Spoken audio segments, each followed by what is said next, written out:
যেই তাকওয়া অবলম্বন করলে আমরা আল্লাহর জান্নাত হয়ে ধন্য হতে পারবো, যেই তাকওয়া অবলম্বন করলে আল্লাহর দ্বীনকে আমরা যথাযথ পালন করতে পারবো। সম্মানিত মুসল্লিয়ান কিরাম, আল্লাহর দ্বীনকে আঁকড়ে ধরুন, দ্বীনের রশ্মিকে ধরে রাখুন এবং জেনে রাখুন কোনো ব্যক্তি নাজাত পাবে না যদি আল্লাহর যা নির্দেশ দিয়েছে তা প্রতিপালন করে আর যা নির্দেশ নিষেধ করেছে তা ছাড়িয়ে না দেয়। প্রতিটি মানুষকেই মৃত্যুর মুখোমুখি হতে হবে। কুল্লু নাফসিন যায়কাতুল মাউত, প্রতিটি মানুষই মৃত্যুর মুখে যাবে। প্রতিটি মৃত্যুর স্বাদ প্রত্যেককে বহন করতে হবে। ওয়াইন্নামা তুওয়াফাউনা উজুরাকুম ইয়াওমাল কিয়ামাহ, কিয়ামতের দিন যা যা আমল করেছে সেটার হিসাব কিয়ামতের দিন কড়ায় গন্ডায় আল্লাহ বুঝিয়ে দিবেন আপনাকে। ফামান যুহজিহা আনিন নার ওয়া উদখিলাল জান্নাতা ফাকাদ ফাজ, যাকে জাহান্নাম থেকে দূরে রাখা হয়েছে এবং জান্নাতে প্রবেশ করানো হয়েছে সে হচ্ছে সফলকাম ব্যক্তি। ওমাল হায়াতুদ দুনিয়া ইল্লা মাতাউল গুরুর, দুনিয়ার জীবন তো শুধুমাত্র ধোঁকার সামগ্রী। দুনিয়ার মানুষ বিভিন্নভাবে ধোঁকা খায়। সবচেয়ে বড় ধোঁকা খায় যখন সে আল্লাহ এবং তার রাসূল সম্পর্কে না জানে, যখন সে কোরআন এবং সুন্নাহ সম্পর্কে না জানে। দুনিয়ার অনেক কিছু সে জানে, ইয়ালামুনা যাহিরাম মিনাল হায়াতিদ দুনিয়া ওয়া হুম আনিল আখিরাতি হুম গাফিলুন। আল্লাহর জীবনের অনেক কিছু, আল্লাহর দুনিয়া অনেক কিছু সে জানে, কিন্তু আখিরাত সম্পর্কে সে গাফেল থাকে। অনেক কিছু সে জানে কিন্তু আল্লাহ সম্পর্কে জানে, রাসূল সম্পর্কে জানে না, কোরআন সম্পর্কে জানে না, দ্বীন সম্পর্কে জানে না। সে ব্যক্তি সবচেয়ে বড় জাহেল, মূর্খ। দুনিয়াতে যত সমস্যা হয়েছে এই কারণে হয়েছে মানুষ যে মূর্খ থেকে গেছে, আল্লাহ সম্পর্কে জানেনি, দ্বীন সম্পর্কে জানেনি। জানার জন্য দুটি জিনিস আল্লাহ দিয়েছে, একটা হচ্ছে কোরআন, একটা হচ্ছে সুন্নাহ। এই দুইটাকে যথাযথভাবে জানতেই হবে। এই দুটি জানার কোনো বিকল্প নেই। এই দুটি থেকে যদি কোনো মুখ ফিরিয়ে থাকি তা আল্লাহ তাআলা কোরআনে কারীম বলেছেন, ওমান আরাদা আন যিকরি ফাইন্না লাহু মাঈশাতান দানকা, যে কেউ আমার জিকির কোরআন এবং সুন্নাহ থেকে মুখ ফিরিয়ে থাকবে তার জন্য দুনিয়ার বুকে রয়েছে সংকীর্ণ জীবন। ওয়া নাহশুরুহু ইয়াওমাল কিয়ামাতি আমা, কিয়ামতের দিন অন্ধ হিসাবে তিনি হাসর করবেন। দিন না জানলে অন্ধ হিসাবে হাসর হবে। সন্তানদেরকেও দিন পড়ার নাই, নিজেও পড়েন নাই, নিজেও শিখেন নাই। আমরা অনেক কিছু জানি কিন্তু দিন শিখি নেই। আপনি হাসরের মাঠে অন্ধ হিসেবে উঠবেন। আল্লাহ বলছেন, ওমান আরাদা আন যিকরি ফাইন্না লাহু মাঈশাতান দানকা ওয়া নাহশুরুহু ইয়াওমাল কিয়ামাতি আমা।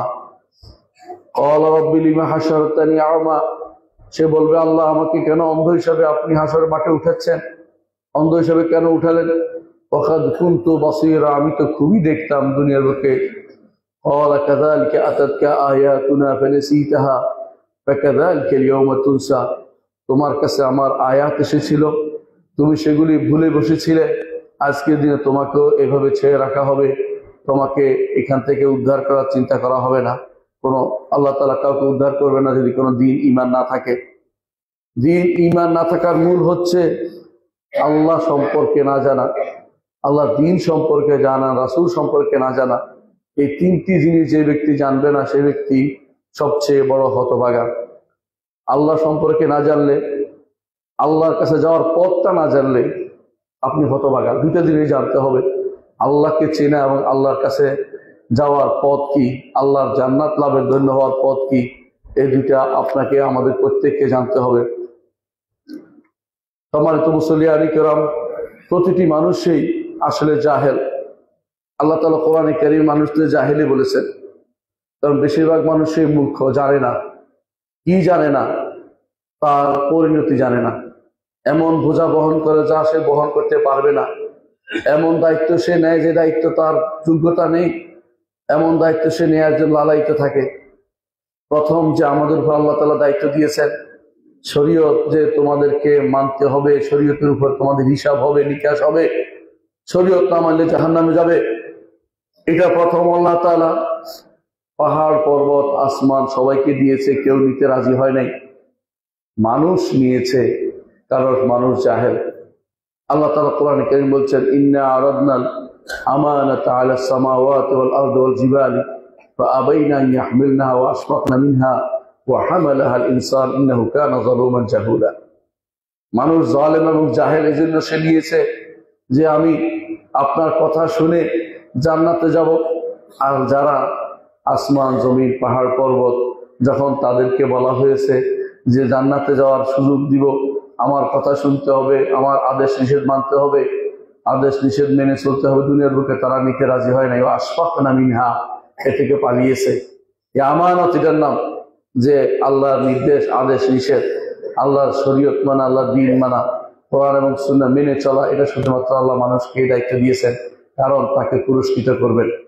সে জাহেল বলেই নিয়েছে, আবার সে জালেম, নিজের উপরে জুলুম করে যাচ্ছে। সে জানে না সে কতটুকু আমল করলে জান্নাতে যাবে, উল্টাপাল্টা আমল করছে, জুলুম করে যাচ্ছে নিজের উপরে। প্রতিটি মানুষ সেই মায়ের পেট থেকে জাহেল হিসাবে বের হয়। আল্লাহ তাআলা কোরআনে কারীম বলেছেন, আল্লাহু আখরাজাকুম মিন বুতুনি উম্মাহাতিকুম লা তা'লামুনা শাইআ। আল্লাহ তোমাদেরকে তোমাদের মায়ের পেট থেকে বের করেছেন, তোমরা কিছুই জানতে না।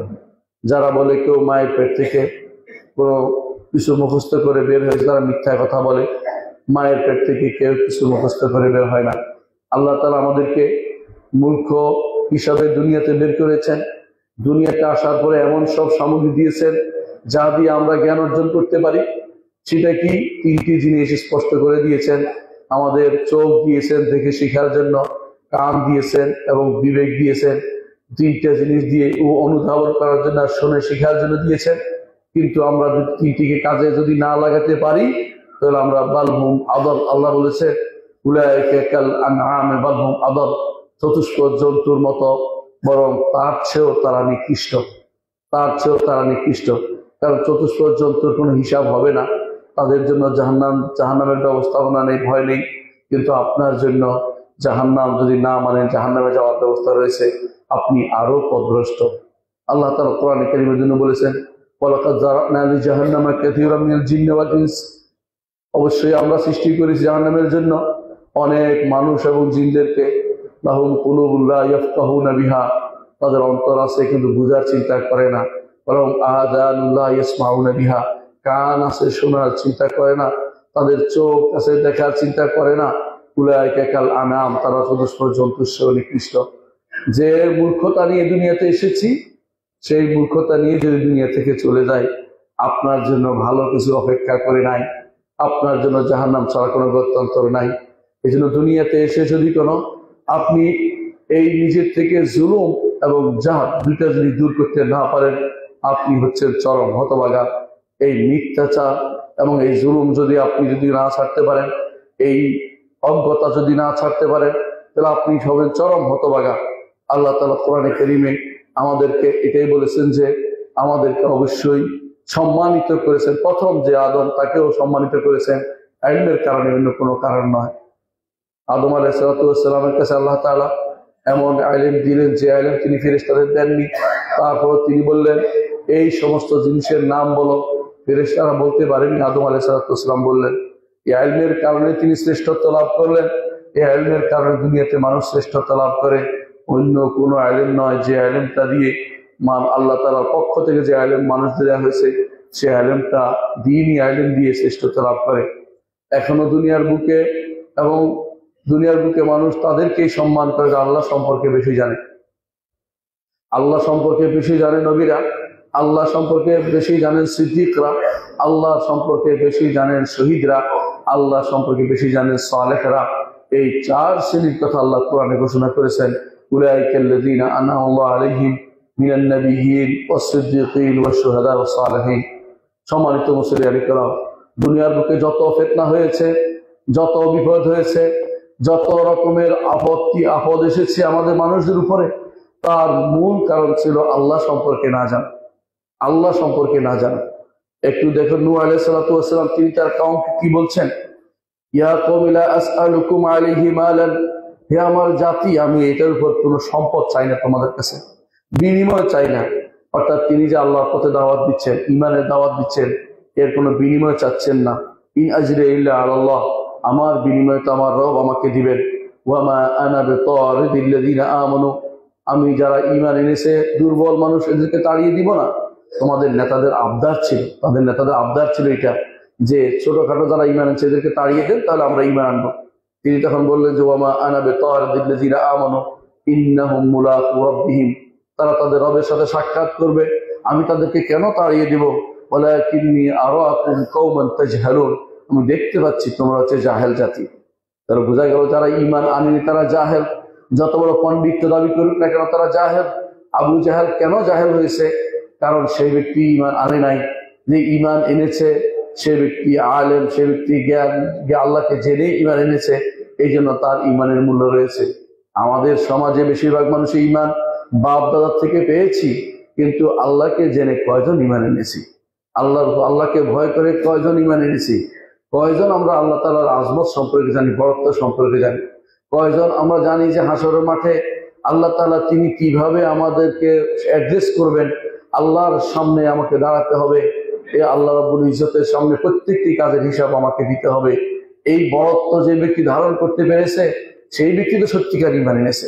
যে ব্যক্তি জানে যে আযাব, কবরের আযাব কত বিশাল জিনিস, যে ব্যক্তি জানে হাসরের মাঠে শাস্তি কত ভয়াবহ, যে ব্যক্তি জানে যে জাহান্নামের শাস্তি কত ভয়াবহ, সেই ব্যক্তি কখনো স্থির থাকতে পারে না, সুস্থির থাকতে পারে না। সেই ব্যক্তি আল্লাহর জন্য আল্লাহ তাআলার আযাবের ভয়ে কান্নাকাটি করবে এবং সেই ব্যক্তি আল্লাহর দ্বীনের দিকে ফিরে আসবে। এই জন্য যত মানুষ আছে, যত মানুষ গুনাহ করছে, তত মানুষ আল্লাহকে জানেন। আল্লাহর আজমত সম্পর্কে জানলে, বড়ত্ব সম্পর্কে জানলে, আল্লাহ তাআলার শাস্তি সম্পর্কে জানলে কোনো ব্যক্তি গুনাহ করতে পারে না। এই জন্য কোরআনে কারীমে আল্লাহ তাআলা বলেছেন যে তওবা তো তাদের জন্য, ইন্নামাত তাওবাতু আলাল্লাযিনা ইয়ামালুনা সুআ বিজাহালাতিন সুম্মা ইয়াতুবুনা মিন কারীব। তওবা তাদের তওবাই কবুল হবে যারা না জেনে গুনাহ করেছে, তারপর খুব দ্রুত সময় মনে পড়েছে তওবা করে ফেলেছে, তাদের গুনাহ আল্লাহ তাআলা কবুল করবেন। আলেমরা বলে থাকেন, ইবনে আব্বাস বলেন, যত মানুষ দুনিয়াতে গুনাহ করে তত মানুষের মূল কারণ হচ্ছে না জেনে করে। আল্লাহ সম্পর্কে জানলে গুনাহ করতে পারতো না, আল্লাহ সম্পর্কে জানলে কেউ গুনাহ করতো না। এই জন্য মূর্খতা একটি বড় গুণ, বড় খারাপ গুণ। মূর্খতা কখনো একজন মানুষের জন্য ভালো কিছু নিয়ে আসতে পারে না। আল্লাহ সম্পর্কে জানতে হবে। যে কেউ আপনাকে আল্লাহ সম্পর্কে জ্ঞান দিবে না, তারা দ্বীনের জ্ঞান আপনাকে দেয়নি, সঠিক জ্ঞান আপনাকে দেয়নি।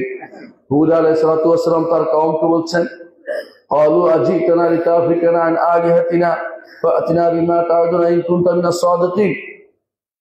যখন হুদ আলাইহিস সালাতু ওয়াস সালাম বললেন যে তোমাদের উপর শাস্তি অবধারিত হবে যদি আমার উপর ঈমান না আনো, আল্লাহর উপর ঈমান না আনো, তখন তারা বলল শাস্তিটাই নিয়ে আসুন। তখন হুদ আলাইহিস সালাতু ওয়াস সালাম বললেন যে এটা তো আসবেই, ইন্নামা ইয়াতিকুম বিল্লাহ, আল্লাহ অবশ্যই শাস্তি তোমাদের জন্য দিবেন, তোমাদের জন্য নিয়ে আসবেন। ইন্নামাল ইলমু ইনদাল্লাহ, কখন সেটা আসবে আল্লাহ শুধুমাত্র জানেন। ওয়াবাল্লিকুম মা উরসিলতু বিহি, আমাকে যেটা দিয়ে, আমার দায়িত্ব হচ্ছে আমাকে যেটা দিয়ে আল্লাহ পাঠিয়েছে সেটা প্রচার করা, আমি সেটা প্রচার করছি।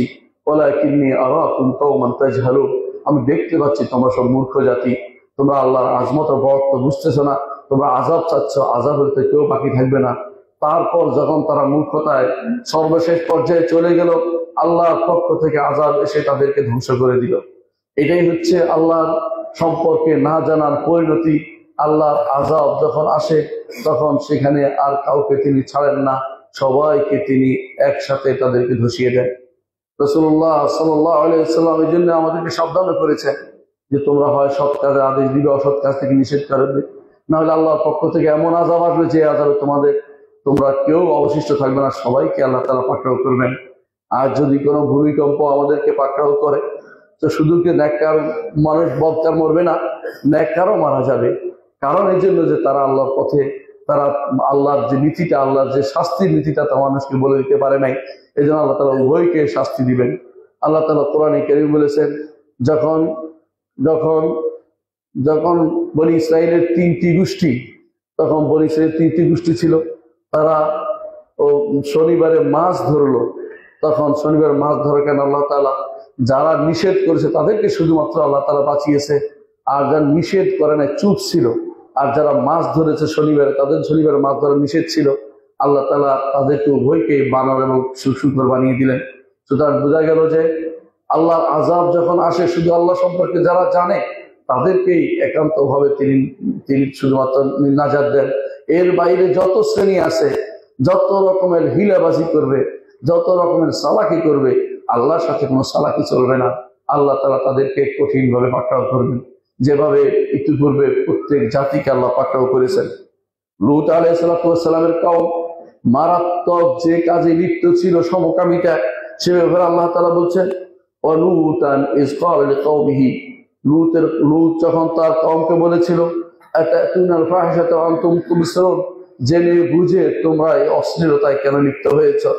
আইন্নাকুম লাতাতুনা রিজালা শাহওয়াতাম মিন দুনিন নিসা, নারী ব্যতীত পুরুষদের কাছে কেন তোমরা যাচ্ছ, পুরুষদের পিছনে কেন ঘুরঘুর করছো। বাল আনতুম কওমুন তাজহালুন, তোমরা আল্লাহর পাকড়াও সম্পর্কে তোমরা জানো না। সেটা আল্লাহ যখন পাকড়াও করলেন, ফাজআলনা আলিয়াহা সাফিলাহা, তখন তাদের কওমকে উঠাই উপরের দিকে উল্টিয়ে দিলেন, জমিটাকে এত দূরে উল্টিয়ে দিলেন যে সেখানে ভয়ে সবাই ভীত সন্ত্রস্ত হয়েছে এবং সবাই ধ্বংস হয়েছে। তার উপর আল্লাহ তাআলা আমতারনা আলী হিজারাতান মিন সিজ্জিল, তার উপর আল্লাহ পাথর নিক্ষেপ করলেন। এরা যদি জানতে পারতো আগে যে এই পরিণতির কথা, তাহলে এই কাজ তারা করতো না। আজও যারা সমকামিতা নিয়ে বাহাদুরি করছে, সমকামিতাকে তারা, এই রোগটাকে তারা এটাকে অধিকার মনে করছে, তারাও আল্লাহ সম্পর্কে জানে না, আল্লাহর পাকড়াও সম্পর্কে জানে না, আখিরাতের আযাব সম্পর্কে জানে না। এই জন্য তারা এই কথাগুলি বলছে। যত মানুষ দুনিয়াতে আল্লাহর অবাধ্য হয়েছে, সবাই আল্লাহ সম্পর্কে জানেনি। আল্লাহ সম্পর্কে যদি জানতো, তারা অবাধ্য হতে পারতো না। কারণ দুনিয়ার বুকে যে কোনো মানুষ বাঘকে ভয় পায়, আমার রব্বুল আলামিন বাঘকে শুধু কতগুলি দাঁত দিয়েছে, এতেই সে ভয়ে অস্থির। আর আমার রব্বুল আলামিনের পাকড়াও কিছুই লাগে না, বাঘও লাগে না। তিনি একটা মশা দিয়েও বিশাল বিশাল ব্যক্তিকে ধরাশায়ী করতে পারেন। তিনি পানি দিয়েও বড় বড় যে সমস্ত দাম্ভিক আছে তাদেরকে পানি দিয়ে ডুবিয়ে মারতে পারেন। আমার রব্বুল আলামিন ওমা ইয়ালামু জুনুদা রাব্বিকা ইল্লা হু, আমার রব্বুল আলামিনের সেনাবাহিনী বেশি কিছু লাগে না। সামান্য তিনি পাথর কুচি দিয়ে আব্রাহা বাদশার হাতিকে ধ্বংস করে দিয়েছেন। আপনাকে ধ্বংস করতে বেশি কিছু লাগবে না, সামান্য একটা রোগ দিলে ধ্বংস হয়ে যাবেন। যেমনি ভাবে তিনি ইয়াজুজ মাজুজকে ধ্বংস করবেন, বড় কিছু দিয়ে নয়, হাতের নিচে বা একটা ফোড়ার মতো উঠবে, এটা দিয়ে তারা ধ্বংস হয়ে যাবে।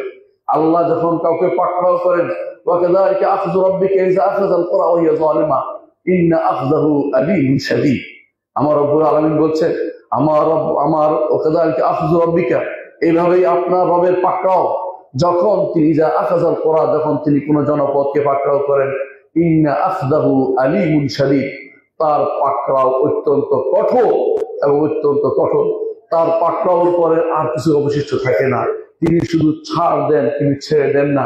এর মূল কারণ কেন সে আল্লাহ পাকড়াও করেন, এই জাহালত। আল্লাহ সম্পর্কে যারা জানে না, তারাই শুধুমাত্র বাগড়ম্বর করে, অহংকার করে। দুনিয়ার বুকে অহংকার করলে আপনার, যেমন আপনার ছোট বাচ্চা যদি কোনো দৌড়াদৌড়ি করে আপনার থেকে পালানোর চেষ্টা করে, আপনি ভালো করে বুঝেন যে কতটুকু পালাবে, সে কতটুকু পালাতে পারবে। আপনি বুঝেন যে শত দূর পালালে কোথায় যাবে, তার মায়ের কাছে যাবে। আপনি তখন বলেন যে তুই কতটুকু পালাবি আমি জানি। আমার রব্বুল আলামিন তিনি বারবার বলেছেন, কোথায় তুমি যাবে, কোথায় যাবে, যাওয়ার জায়গা নেই। একটা ভূমিকম্প আসলে আপনি কোথায় যাবেন একটু চিন্তা করেন, কোথাও যাওয়ার জায়গা নেই।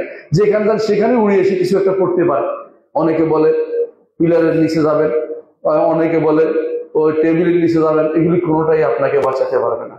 ইন্না আখযাহু আলীমুন শাদীদ, তার পাকড়াও অত্যন্ত ভয়াবহ। তার পাকড়াওকে যে ব্যক্তি ভয় করবে, যে আমার আল্লাহ তাআলা পাকড়াওকে সে ঈমান আনবে এবং আমল সালেহ করবে, নেক আমল করবে, সে আল্লাহর পাকড়াওকে ভয় করা হচ্ছে বড় জিনিস। সুতরাং লূত আলাইহিস সালাম কওম যেটা করেছিল, আপনার কওমের মধ্যে যদি সেটা হয়, আপনার জাতির মধ্যে সেটা হয়, তাহলে আপনি মনে করেন না যে আপনিও ছাড় পেয়ে যাবেন। আল্লাহ তাআলা এই উম্মতকে শুধু মুহাম্মদুর রাসূলুল্লাহ সাল্লাল্লাহু আলাইহি ওয়াসাল্লাম দোয়ার কারণে তিনি শাস্তি দিচ্ছেন না। তিনি দোয়া করেছেন, আল্লাহ আমার উম্মতের সবাইকে আপনি ধ্বংস করে দিবেন না, এই দোয়া আল্লাহ কবুল করেছেন। সেই জন্য কিন্তু আল্লাহ তাআলা বিভিন্ন ভাবে এলাকা ভিত্তিক বা অঞ্চল ভিত্তিক বা বিভিন্ন সম্প্রদায় ভিত্তিক আযাব তিনি নাযিল করবেন। যেখানে আযাব আসবে সে এলাকার পর এলাকা ধ্বংস হয়ে যাবে। পুরো মুসলিম জাতি হয়তো ধ্বংস হবে না, কিন্তু এলাকা ধ্বংস হতে কোনো বাধা নেই। এই জন্য আপনার আমার সাবধান হওয়া উচিত। আল্লাহর দ্বীন সম্পর্কে জানা, আল্লাহ সম্পর্কে জানা, তার কাছে কিভাবে যেতে হবে এবং তার পাকড়াও থেকে কিভাবে বাঁচতে হবে এইটা আমাদেরকে অবশ্যই জানতে হবে। দেখুন ইউসুফ আলাইহিস সালাম, তাকে যখন ওই মহিলারা খারাপের কর্মের দিকে ডেকেছিল, তিনি বলেছিলেন ওয়া ইল্লা তাসরিফ আন্নি কাইদাহুন্না আসবু ইলাইহিন্না ওয়া আকুম মিনাল জাহিলিন। আল্লাহ, আমি জেলখানা যেতে রাজি আছি, কিন্তু এদের সাথে অপকর্ম লিপ্ত হতে রাজি নাই। যদি আপনি এদের থেকে আমাকে দূরে সরিয়ে না দেন, যদি দূরে সরিয়ে এদের থেকে না নিয়ে যান, আমার ভয় হয়, আশঙ্কা হয় যে কখন না তাদের ফাঁদে পড়ে যাই, তাদের আহ্বানে সাড়া দিয়ে ফেলি, তখন আমি মূর্খদের অন্তর্ভুক্ত হয়ে যাব। অর্থাৎ যারাই এই অন্যায় কাজ করে তারা মূর্খ। তিনি নিজেই বলছেন, এটাই বলছেন ইউসুফ আলাইহিস সালাম, যে যদি এই কাজ করে বলি কিন্তু আমি মূর্খ হয়ে যাব। যারাই এই সমস্ত কাজ করে তারা সবাই মূর্খ ছাড়া আর কিছুই নয়। মূসা আলাইহিস সালাম যখন ফেরাউনের পাকড়াও থেকে বের হলেন তার কওমকে নিয়ে, তখন নদী পার হলেন বা সাগর পার হলেন, আরব সাগর পার হলেন। আরব সাগর পার হওয়ার পরে সামনে যখন বেরিয়ে আসলেন, দেখলেন যে একটা গোষ্ঠী মূর্তি পূজা করছে, গরুর পূজা করছে। তখন আল্লাহ তাআলা তো আমাদেরকে জানাচ্ছেন তার কওম আবদার করে বসলো। কি আবদার করলো শুনে দেখুন। আল্লাহ তাআলা বলছেন ওয়াজাওয়াজনা বিবানি ইসরাঈল বাহরা, বনি ইসরাঈলকে নিয়ে সমুদ্র পাড়ি দিলাম আমরা। ফাআতাউ আলা কওম ইয়াকুফুনা আলা আসনামিল লাহুম, তারা এমন একটি গোষ্ঠীর কাছে আসলো যারা মূর্তি পূজাতে লিপ্ত হচ্ছে। ক্বালু ইয়া মূসা, মূসার কওম এতই জাহেল ছিল, মূর্খ ছিল, আল্লাহ বাঁচিয়েছে তাদেরকে, ওটা ভুলে গেছে ক্ষণিকের মধ্যে। তাদের কাছে ভালো লেগেও তারা বলল ইজআল লানা ইলাহান কামা লাহুম আলিহা, এদের তো অনেক আল্লাহ আছে, আমাদের একটা আল্লাহ বানিয়ে দেন না।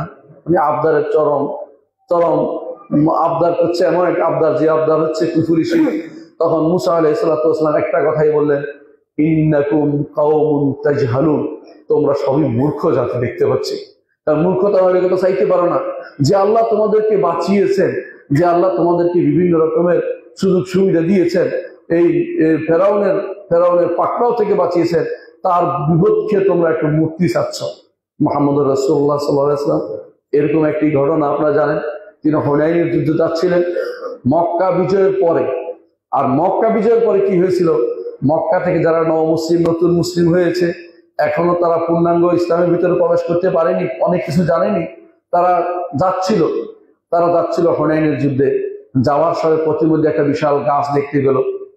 তখন এই গাছের মধ্যে দেখলো যে তারা কাফেররা সেখানে তারা লটকায় রাখে, তাদের তরবারি লটকায় রাখে। তারা মনে করতো গাছের বরকতে তরবারি ধারালো হবে এবং মানুষদেরকে মারতে পারবে, এই জন্য তখন আবদার করে বসলো কয়েকজনে যে ইয়া রাসূলুল্লাহ, এদের যেমন লটকানোর জায়গা আছে, আমাদেরকে লটকানোর জায়গা বানিয়ে দিন। রাসূলুল্লাহ সাল্লাল্লাহু আলাইহি ওয়াসাল্লাম বললেন যে আল্লাহি কুলতুম কামা ক্বালা কওম মূসা লিমূসা, আল্লাহ শপথ করে বলছি, তোমরা এমন কথাই বলছো যেভাবে মূসার কওম মূসাকে বলেছিল যে আমাদের জন্য আল্লাহ বানিয়ে দিন। অর্থাৎ এটা যে শিরক লটকানো, বরকত কামনা করা গাছের মধ্যে, এটা শিরক। এই জাতীয় গাছ বাংলাদেশে প্রচুর আছে। গাছ আছে না, শুধু গাছের মধ্যে সুতা দিয়ে গাছটাকে মেরে ফেলা হয়েছে, আপনি দেখতে পাবেন অনেক গাছের মধ্যে ইলাহান কামা লাহুম আলিহা, সেরকম কাজই তারা করছে। এরা সবই জাহেল, দ্বীন সম্পর্কে জাহেল, আল্লাহ সম্পর্কে জানে না, আল্লাহ দ্বীন সম্পর্কে জানে না, কুফর সম্পর্কে জানে না, শিরিক সম্পর্কে জানে না, ঈমান কিভাবে থাকে সেটা জানে না, ঈমান কিভাবে চলে যায় সেটাও তারা জানে না। এরা জানে না বলে এই কাজগুলি করছে। এই জন্য সবচেয়ে বড় গুনাহ হচ্ছে আল্লাহ সম্পর্কে না জানা।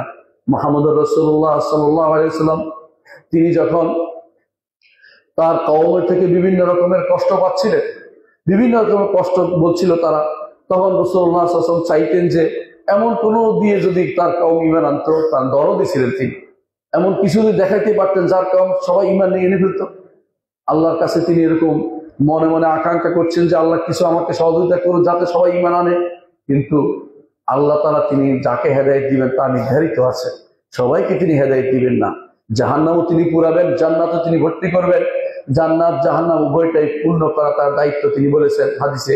সুতরাং তিনি তার নবীকে অ্যাড্রেস করে বলছেন ওয়া ইন কানা কাবুরা আলাইকা ইরাদুহুম ফা ইন ইসতাতা'তা আন তাবতাগিয়া নাফাকান ফিল আরদি আও সুল্লামান ফিস সামা ফাতা'তিহুম বিআয়া।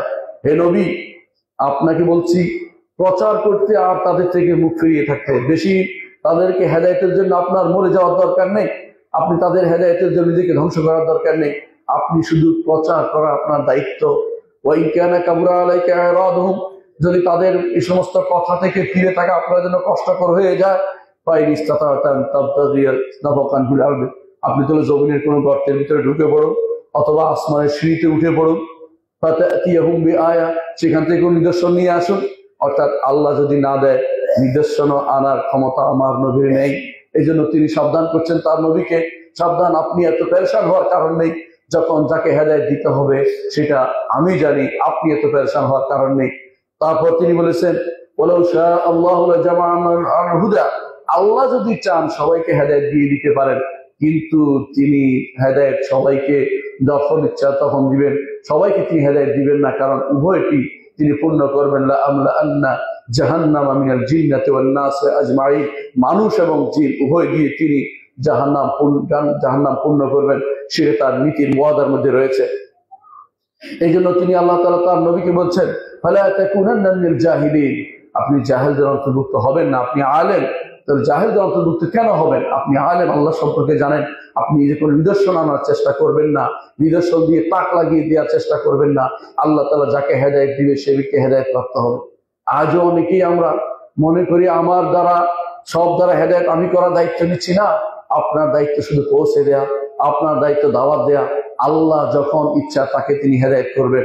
আমার নবী চাইলে তিনি চাইতেন, বেশি করে চাইতেন তার চাচা হেদায়েত প্রাপ্ত হোক, কিন্তু তার চাচা আবু তালেব হেদায়েত প্রাপ্ত হয় নাই, কারণ আল্লাহ তাআলা চাননি। আল্লাহ তাআলা যা চাননি নবী চাইলেও সেটা কাজে আসবে না। এই জন্য এটা বোঝা উচিত, আল্লাহর চাওয়ার কাছে সবকিছু নির্ভরশীল, আমার আপনার চাওয়ার উপর কিছু নির্ভর করে না। আমাদের দায়িত্ব হচ্ছে পৌঁছে দেয়া, আমাদের দায়িত্ব হচ্ছে এই দায়িত্ব, এই বাণী, আল্লাহর বাণী সবার ঘরে ঘরে, আল্লাহর বাণী সবাইকে সবার কাছে পৌঁছে দেয়, এটা আমাদের দায়িত্ব। আমরা অতিরিক্ত যে জিনিস হেদায়েত প্রাপ্ত করে ফেলাতে হবে, এটা আমার দায়িত্ব, আল্লাহ আমাদেরকে দেয় নাই, সে দায়িত্ব নিজের কাঁধে নিব না। অর্থাৎ নিজেকে জাহেল এবং জালেম আমরা না হই, বাড়াবাড়ি করে জালেম না হই, এবং না জেনে অপকর্ম করে জাহেল না হই, এ দুটাই নিষিদ্ধ। সম্মানিত মুসলিয়ানি কেরাম, এই মূর্খতা কিভাবে দূর হবে? এই মূর্খতা দূর হবে ইলমের মাধ্যমে। এই যে মূর্খতা আমাদের মধ্যে রয়েছে, প্রতিটি মানুষই মূর্খ। আল্লাহ বলেছেন যে মূর্খ এবং জালেম এবং জাহেল, এটা দূর হবে ইলমের মাধ্যমে। কোন ইলম দিয়ে সেটা দূর করবেন? জাগতিক ইলম দিয়ে দূর করতে পারবেন না, আপনাকে এটা কোরআন এবং সুন্নাহর ইলম দিয়ে দূর করতে হবে। এই জন্য বেশি বেশি করে কোরআনে কারীম পড়তে হবে, আল্লাহর নবীর হাদিস পড়তে হবে, নবীর চরিত্র থেকে শিক্ষা নিতে হবে, নবী কি কাজ করেছেন, এর বাইরে নতুন কোনো পদ্ধতি আবিষ্কার করার কোনো সুযোগ নেই। নবীর পদ্ধতির বাইরে নতুন কোনো পদ্ধতি আবিষ্কার করতে পারবেন না। ইলম আপনার সবচেয়ে বড় সম্পদ। ইলমের কারণ নবীরা শ্রেষ্ঠত্ব পেয়েছেন, আল্লাহ সম্পর্কে জেনে তারা শ্রেষ্ঠ হয়েছেন। সেই জন্য আপনাকে ইলম অর্জন করতে হবে, জ্ঞান অর্জন করতে হবে। সেই জ্ঞান, যে জ্ঞান রাসূল ফরজ বলেছেন, তালাবুল ইলমি ফরিদাতুন আলা কুল্লি মুসলিম, ইলম অর্জন করা ফরজ প্রতিটি মুসলিম নরনারীর উপরে। সেটা কোন ইলম? সেটা বায়োলজি নয়, সেটা ফোকলোর নয়, সেটা গান বাদ্য নয়, গান বাদ্যের ইলম নয়, সেটা হচ্ছে কোরআন এবং সুন্নাহর ইলম। যে ইলম অর্জন না করলে আপনি দুনিয়াতে হতভাগা, দুনিয়াতে দুর্ভাগা, আখিরাতে হতভাগা হবেন। অর্থাৎ আপনার জন্য কোনো কিছু ভালো কিছু অপেক্ষা করে নেই। ইলম অর্জন করতে হবে ইনসাফ শিখার মাধ্যমে, ইলম অর্জন করতে হবে প্রবৃত্তি থেকে, প্রবৃত্তি তাড়না থেকে নিজেকে বাঁচানোর মাধ্যমে। মনে রাখবেন, ইলম অর্জন যদি না করেন, ইলম অর্জন করতে হবে আপনাকে। ইলম অর্জন না করলে আপনি যে কোনো সময় জুলুমে লিপ্ত হয়ে যাবেন। ইলম অর্জন না করলে যতগুলি জালেম, ততগুলি সে গায়রা আলেম জাহেল, কারণ সে পরিণতি সম্পর্কে জানে না। দুনিয়ার বুকে যত জালেম ছিল তাদের পরিণতি আমাদের চোখের সামনেই আছে। আমরা দেখেছি জালেমের পরিণতি কি হয়, তারপরও আমরা শিক্ষা নিতে চাই না। আমরা শুধু আবার নতুন করে জুলুম করে শিখি, কারণ আমরা এ থেকে শিক্ষা নিয়ে আলেম হতে পারি নাই, আমরা জাহেল থেকে গেছি।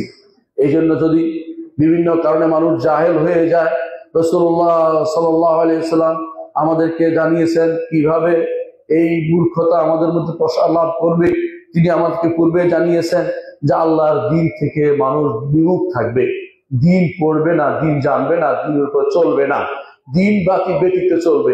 মসজিদে এসে আপনি দিনের যতটুকু শিখেছেন, মসজিদের বাইরে গেলে দিনটা কিভাবে ভুলে যান, তখন বিভিন্ন স্লোগানে মুখরিত হয়ে যান, ও মুক্তা চাই, তো মুক্তা চাই। মসজিদে এসে কিন্তু এটা বিপরীতটা বলেন। এর অর্থ হচ্ছে আপনি মূর্খতার মধ্যে লিপ্ত হয়েছেন, দিন সম্পর্কে কিছুই জানেননি আপনি। রাসূলুল্লাহ সাল্লাল্লাহু আলাইহি ওয়াসাল্লাম আমাদেরকে জানিয়েছেন যে কিয়ামতের আগে সানাওয়াতুল খাদ্দা থাকবে, কিছু বছর থাকবে ধোকার বছর, মানুষদেরকে ধোকা দিবে কিছু বছর।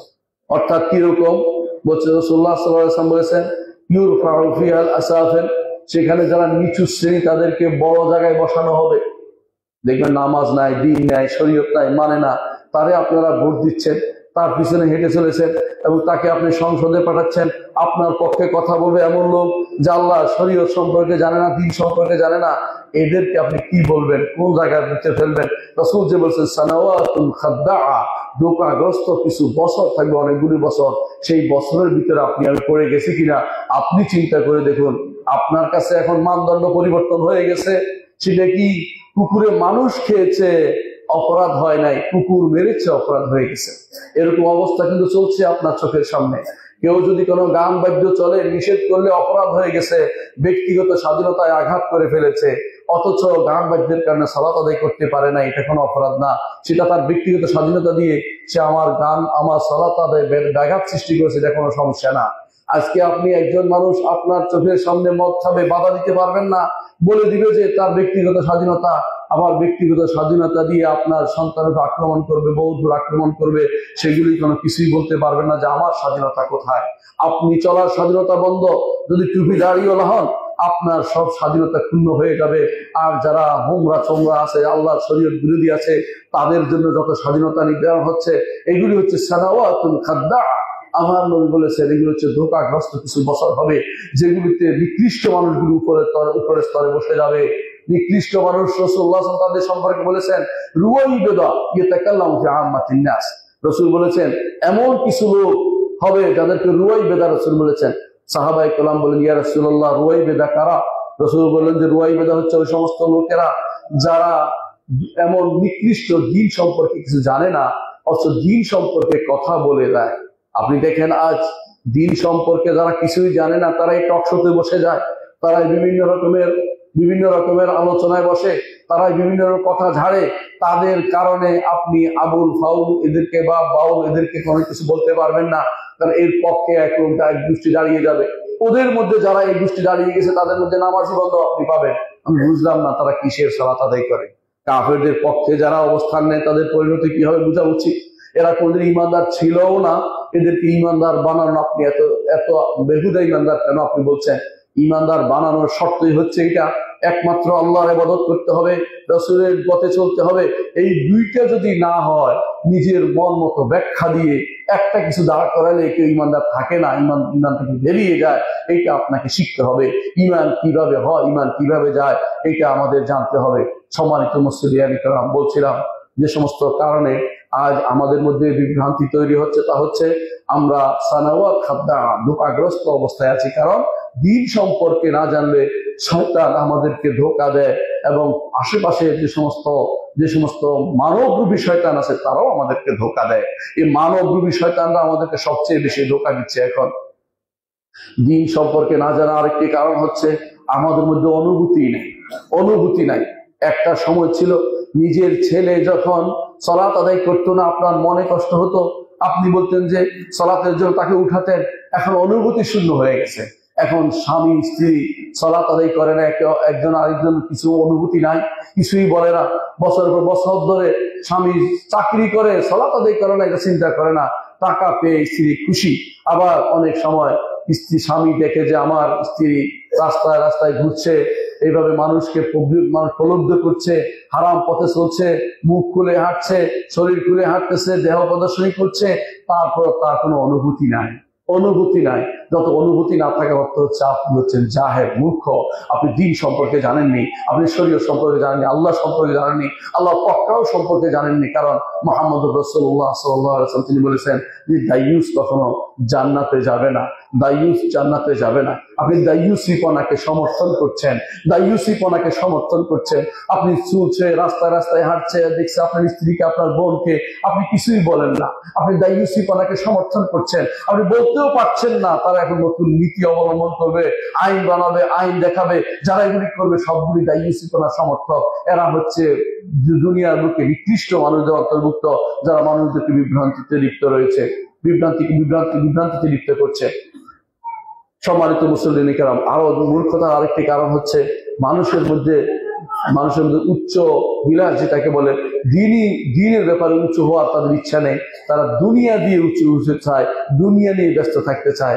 দুনিয়ার ব্যস্ততা এতই বেড়ে গেছে, দুনিয়ার বাড়ি ঘর টাকা পয়সা সব আমার দরকার, কিন্তু এগুলি কিন্তু আপনাকে রেখে যেতে হবে।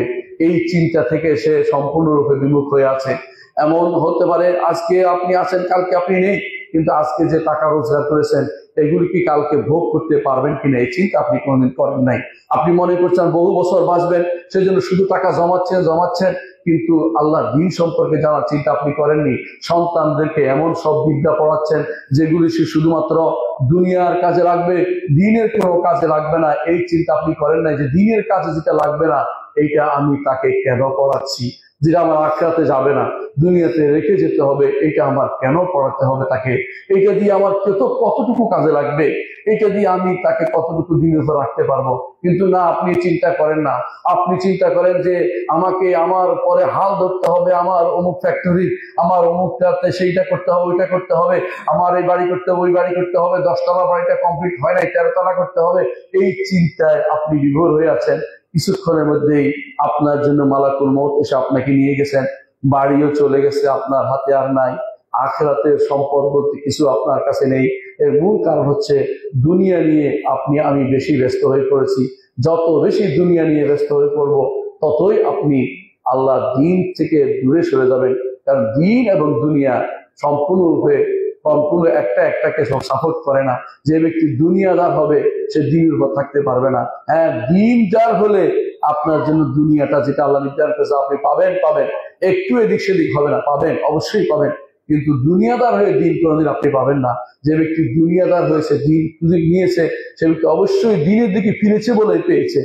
দুনিয়া দিয়ে দিন পাওয়া যাবে না, দিন দিয়ে দুনিয়া আপনি অবশ্যই পাবেন।